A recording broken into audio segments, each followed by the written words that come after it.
नमस्कार दोस्तों, आपका स्वागत है आपके ही यूट्यूब चैनल एलपी पर।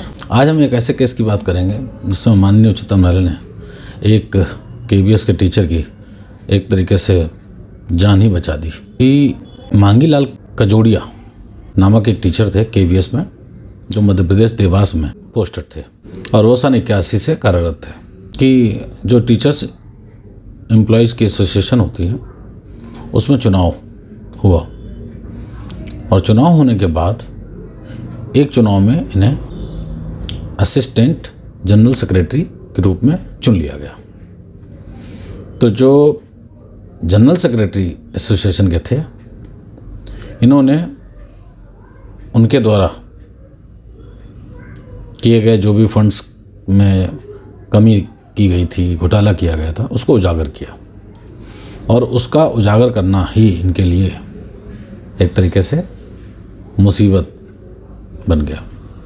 क्योंकि इधर ये एसोसिएशन के ऑफिस बेरर होने के नाते ये उनको उजागर कर रहे थे एसोसिएशन के पक्ष में, जिस बात की पुष्टि असिस्टेंट कमिश्नर साहब की ऑडिट रिपोर्ट जो उन्होंने मंगाई थी उसको पढ़ने के बाद उन्होंने ये माना कि हाँ, इरेगुलरिटीज़ फंड्स को लेकर कंप्यूटर की खरीद वगैरह वगैरह, बुक्स की खरीद, ये सब में की गई है। तो इससे जो कजोड़िया साहब थे इनकी बात पर बल मिला। लेकिन हुआ क्या, ये तब तक और आरटीआई वगैरह से और इन्फॉर्मेशन कलेक्ट करना चाह रहे थे केवीएस से, लेकिन केवीएस ने इनको वो इन्फॉर्मेशन आरटीआई के अंतर्गत दी नहीं।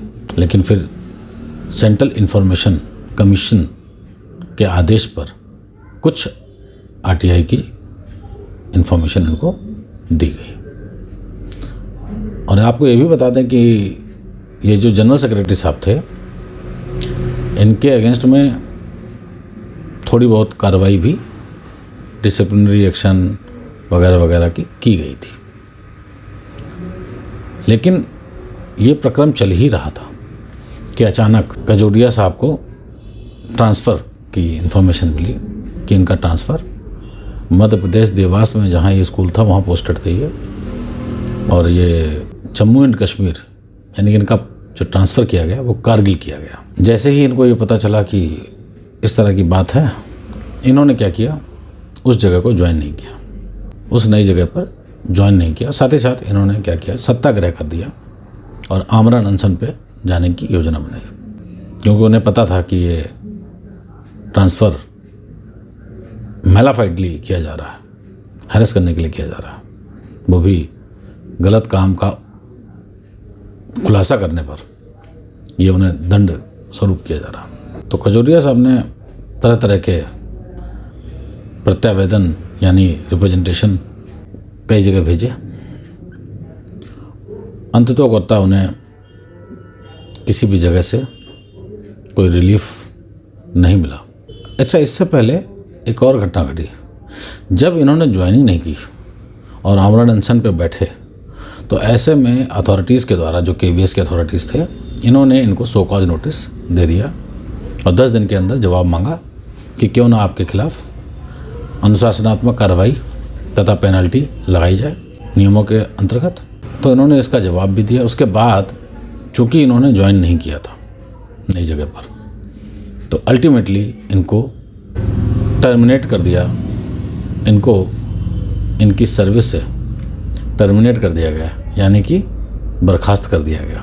और बर्खास्तगी का जो आदेश था उसमें ये एक जस्टिफिकेशन था, चूँकि ये नई जगह पर अपनी सेवा देने के लिए उपलब्ध नहीं है, तो ये माना जा सकता है कि इन्होंने इस सर्विस को त्यागने का मन बना लिया। इस वजह से इन्होंने ये रिमूवल इनका किया। अब तो कजोड़िया साहब के ऊपर एक तरीके से मुसीबत ही आ गई। सर्विस से रिमूव कर देना मतलब इसके कॉन्सिक्वेंसेस तो बड़े ख़तरनाक होते हैं। तो इन्होंने क्या किया कि थक हार के सेंट्रल एडमिनिस्ट्रेटिव ट्राइब्यूनल में अपनी ओरिजिनल एप्लीकेशन जो डाली, जिसमें कि कैट के द्वारा ये निर्णय दिया गया कि एप्लीकेंट के द्वारा जो अपील की गई है एडमिनिस्ट्रेटिव स्तर पर इसको थ्रू प्रेसिडेंट इसकी सुनवाई की जाए। लेकिन केवीएस वालों ने इस आदेश की अवहेलना करी और उन्होंने इसको इग्नोर कर दिया, ऐसा कुछ भी नहीं किया, उस ऑर्डर की कोई कंप्लेंस नहीं की। तो ऐसे में कंटेम्प्ट प्रोसीडिंग्स जो हैं वो चालू हो गई। तो इससे क्या हुआ, तो केवीएस केंद्रीय विद्यालय संगठन जो है, ये जो है मध्य प्रदेश हाई कोर्ट में इन्होंने कंटेम्प्ट प्रोसीडिंग्स से बचने के लिए एक याचिका डाली, एक रिट पिटीशन के माध्यम से अपनी बात रखी, जो कि हाई कोर्ट के द्वारा यानी कि माननीय उच्च न्यायालय के द्वारा खारिज किया गया, वो भी कॉस्ट इम्पोज करके। अब जब वो डिसमिस हो गई तो अल्टीमेटली जो गवर्नमेंट थी उसने उस आदेश का पालन किया, लेकिन अल्टीमेटली जो रिजल्ट आया वो ये आया कि इनकी अपील को खारिज कर दिया गया। अब इनकी अपील को खारिज करने का मतलब हुआ कि इनके पास कोई रिलीफ इनको नहीं दिया गया, यानी कि ट्रांसफ़र को सही ठहराया गया और इनके द्वारा की गई कार्रवाई, इनके द्वारा किया गया जो भी काम था वो सब गलत माना गया। अब ये पेशो पेश में पड़ गया। तब इन्होंने क्या किया, इस रिमूवल के खिलाफ, ये जो टर्मिनेशन है इसके खिलाफ भारतीय संविधान की मदद लेकर जो आर्टिकल 32 में सीधे माननीय उच्चतम न्यायालय को अप्रोच करने का इनका अधिकार है, इन्होंने उसका इस्तेमाल किया और वहाँ पर अपनी इन पर्सन गुहार लगाई, यानी कि व्यक्तिगत तौर पर उपस्थित होकर इन्होंने अपनी बात रखी। जब ये मसला डायरेक्ट माननीय उच्चतम न्यायालय के सामने पहुंचा और केस की परिस्थिति को, फैक्ट्स को उन्होंने जब देखा तो अटॉर्नी जनरल से रिक्वेस्ट करी कि आप देखिए गवर्नमेंट से इसमें क्या रिलीफ दिया जा सकता है, इस तरह की बात आई।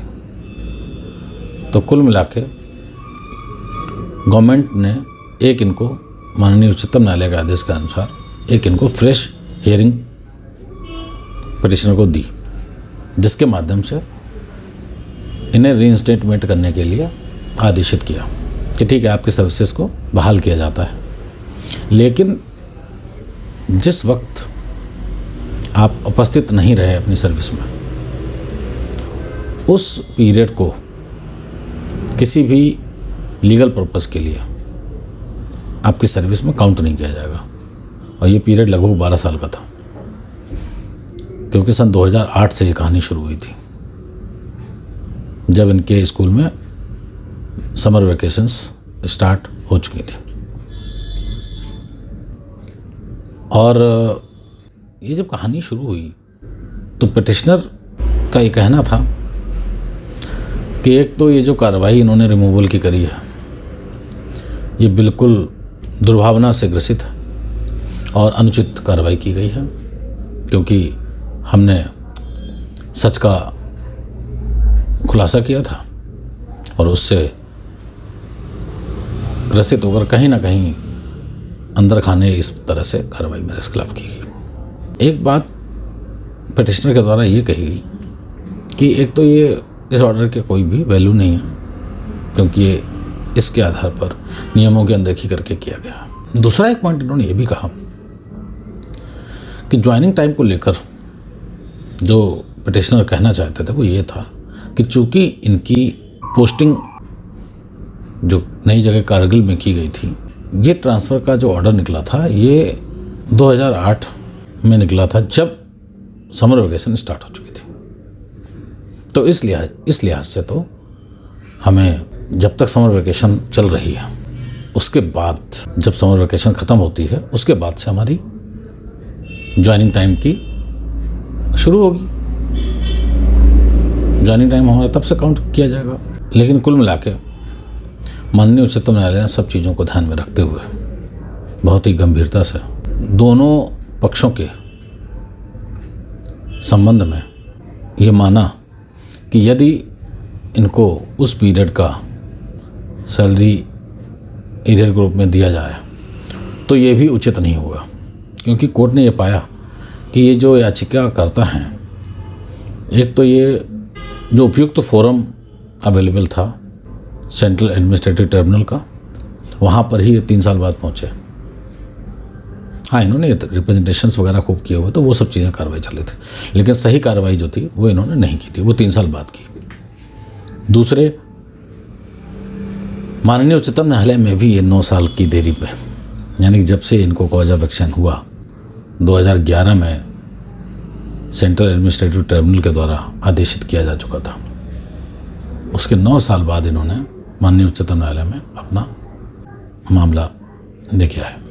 तो इस वजह से कोर्ट की तरफ से ये इनके खिलाफ बात मानी गई। लेकिन साथ ही साथ ये भी कहा गया कि यदि इनके इस पीरियड को सर्विस के अंतर्गत किसी लीगल पर्पस के लिए नहीं लिया जाएगा तो इसे बहुत ज़्यादा नुकसान होगा, क्योंकि पिटिशनर का कहना था कि रीइंस्टेटमेंट को अगर मान भी लें तो ये जो इन्होंने डाइज नान की जो प्रोविज़न लगा रखी है, जो डाइज नान का एक लैटिन टर्म है जिसका मकसद यह है कि नो वर्क नो पे वाली बात इसमें है, और लीगल पर्पस के लिए काउंटिंग नहीं की जाएगी उस समय की। तो ये करीबन 12 साल का पीरियड था।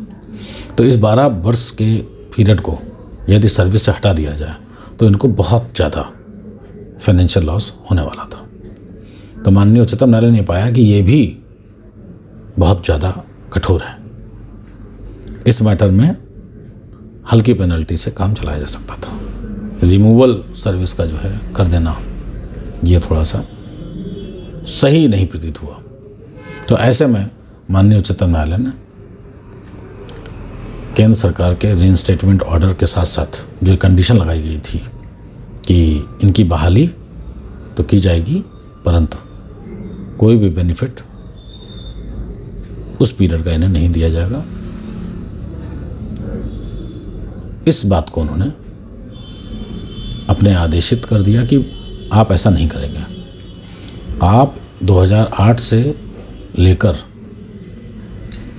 जब तक पिटिशनर के द्वारा ज्वाइनिंग नहीं की गई तब तक के पीरियड को आप एरियर के पॉइंट से तो एप्लीकेबल कर दें कि एरियर नहीं दिया जाएगा। इसको आप अपने आदेश में स्पष्ट रूप से लिख भी सकते हैं, लेकिन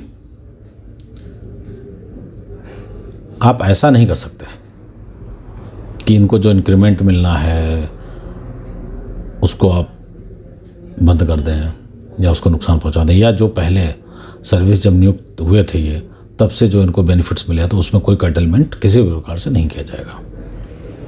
और ये कह दिया रीइंस्टेटमेंट का ऑर्डर आपको दिया जाए, और 3 हफ्ते का ज्वाइनिंग टाइम पिटिशनर के पक्ष में उन्होंने दिया। साथ ही साथ अपने आदेश में ये कहा कि जो इस बात को लेकर आशंका है उसे क्लियर कर दिया कि कोई भी नुकसान किसी भी प्रकार से सिवाय एरियर ऑफ सैलरी के और नहीं किया जाएगा। नोशनल इंक्रीमेंट देकर जो कुछ भी इसको मिलना था वो सब कुछ एज इट इज़ दिया जाएगा। इस बात को पूरी तरह से क्लियर कर दिया, और इसके साथ कजोरिया साहब की जान में जान आई, वरना ये बहुत बड़ी मुसीबत में फंस गए थे। तो अभी तक के लिए इतना ही, आगे मिलते हैं एक नए इंटरेस्टिंग विषय को लेकर। तब तक के लिए धन्यवाद।